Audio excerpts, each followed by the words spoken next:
When I was young, I was always very different from the other kids. I always had these ideas and dreams in my head. I see that as a blessing. It created me to be a dreamer and to be a creative. But all these big dreams and ideas that I've had, sometimes they led me to places where I would rely on my own strength and my own will. And it made me want to go in my own direction instead of God's.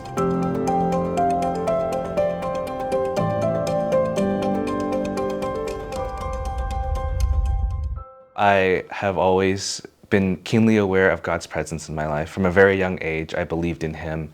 When I was around 5 or 6, I had this dream of me climbing up this ladder into the heavens, and I knew that God was at the top. I didn't really see Him, but He was just this glowing, warm presence. And in the only words I knew how, I said, "Hi, God," with a smile on my face.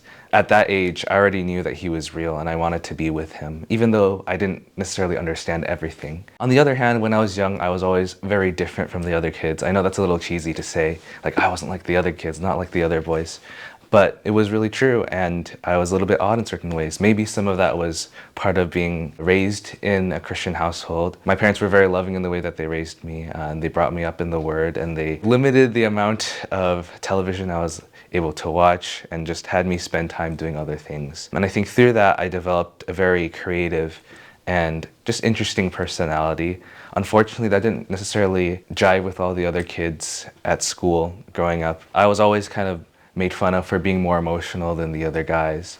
But I wasn't a girl, so the girls didn't want to hang out with me either. Even people that I called friends eventually ended up being the same people that bullied me throughout the end of elementary school and into middle school and high school, unfortunately. And I always had this awareness that I was just different from everyone else.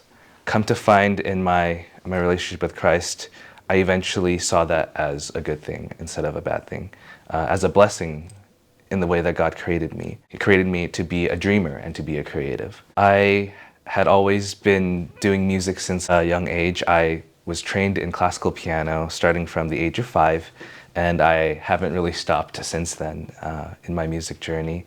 I started learning other instruments like guitar and violin, and I joined the praise team at my church and started out just playing the grand piano along with the band, but then eventually moved into leading and singing and leading the congregation in praise and worship.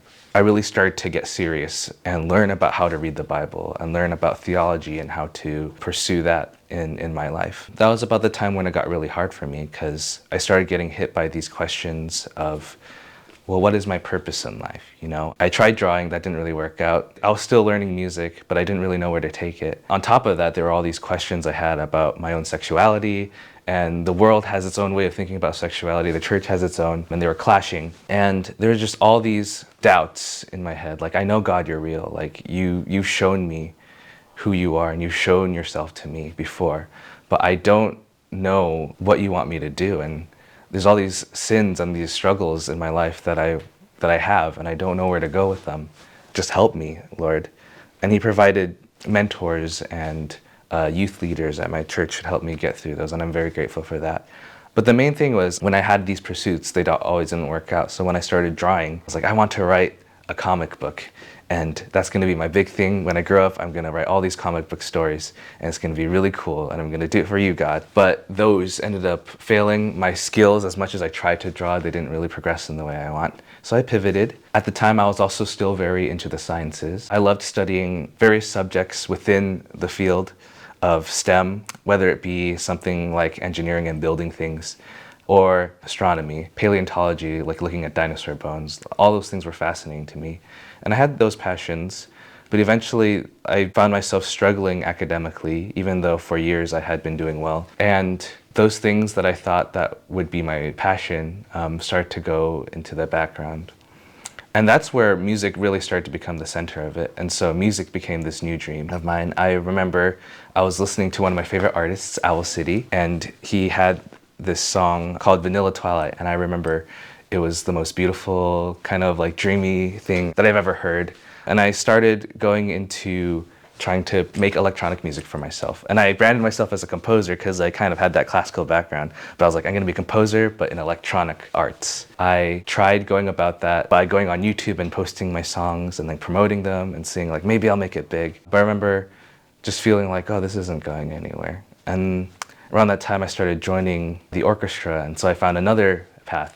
And I was like, wow, okay, this orchestra stuff is cool. They do a lot of like film scores. So I was like, I want to write music like John Williams and Star Wars and the Hans Zimmer stuff. And all these pursuits kind of were just bubbling up in me. And I remember getting to the end of high school, I finally decided to commit to that. And I decided to take the leap and study music composition in college.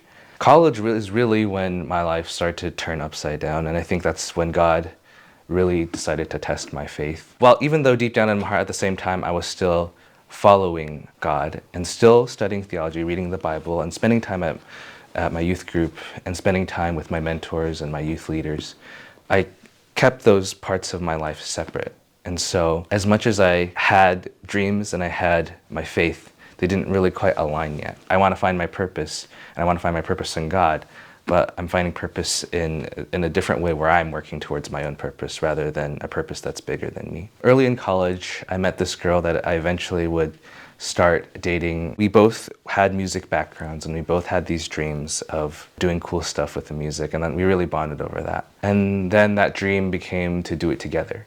It was my first relationship, and honestly, that started to become my idol, my new dream. And it became this really toxic and codependent thing. It came to a point where almost 2 years in, there was so much hurt going around, and it was pulling me away from my relationship and my walk with the Lord. And it was important for me to realize that, but I didn't. This dream of a relationship, this dream of finally not being lonely, kind of overtook my heart. And unfortunately, it took way too long for me to realize that. Eventually, I went on this mission trip to this refugee kind of hotspot center in Georgia, USA, in the Atlanta area. We were ministering to the refugees there, and I remember seeing God at work. There were spiritual forces at work, but God's forces were fighting back against the evil forces. And I saw what God was doing there, and the way that He could have me help out and also just witness what was going on. And I remembered then, like, God is so much bigger than what I have in mind. And I'm tired of following what I felt like were my own dreams and my own plans. I could see that God had so much more for the world and so much more for me in my own life and what I could do for Him. That was kind of the point of where I started to surrender, and I started to truly let go of what I thought that I wanted and start to pursue what God wanted and what God was trying to do. And so I had to end that relationship, unfortunately. All these things became my life, whether it was the art, whether it was pursuing the music and producing and composing, whether it was the relationship and trying to avoid loneliness and trying to find true love. Truthfully, the real dream and the real love is only in our God, the one and only God. In my current period of life, I'm still pursuing music. I am still trying to produce, to be excellent in my craft and in my creativity and my music. I want to integrate my music into my faith. It might not be my ultimate purpose, but it is my gift and it is my talent to steward. I want to use music to reach people. And so whether that be on the praise team at my church or writing a song in the more secular spaces, I want to reach people in their hearts. But if God were to one day say, hey, you know, your time with music, that was good, and that was a skill that you stewarded, I want you to do something else, as sorrowfully as I would have to do it, I would want to follow Him in His plan over my own. Even as I fail and even as I continue to suffer and to sin, I pray that God will just always draw me back to Him in repentance, and that His forgiveness will prevail, because it always has. I just wanted to share one little verse that has been on my mind. Colossians 3, verse 1 to verse 4. Therefore, if you have been raised up with Christ, keep seeking the things above, where Christ is, seated at the right hand of God. Set your mind on the things above, not the things that are on earth. For you have died, and your life is hidden with Christ in God. When Christ, who is our life, is revealed, then you will also be revealed with Him in glory. It's hard being different. It's hard being a creative and being an emotional person, especially as a guy in today's culture. But at the end of the day, the only thing that matters is God's view and God's perspective. As I continue to pursue my music career, I hope that I will be a light in the darkness. And that at the end of the day, I want my legacy to not be of anything of me and whether I'll be remembered for what I did, but that Christ will be magnified above all. My name is Jason Liang. I am a child of God, and this is my story of dreams and failure, but also finding the Lord once again and following His grand plan.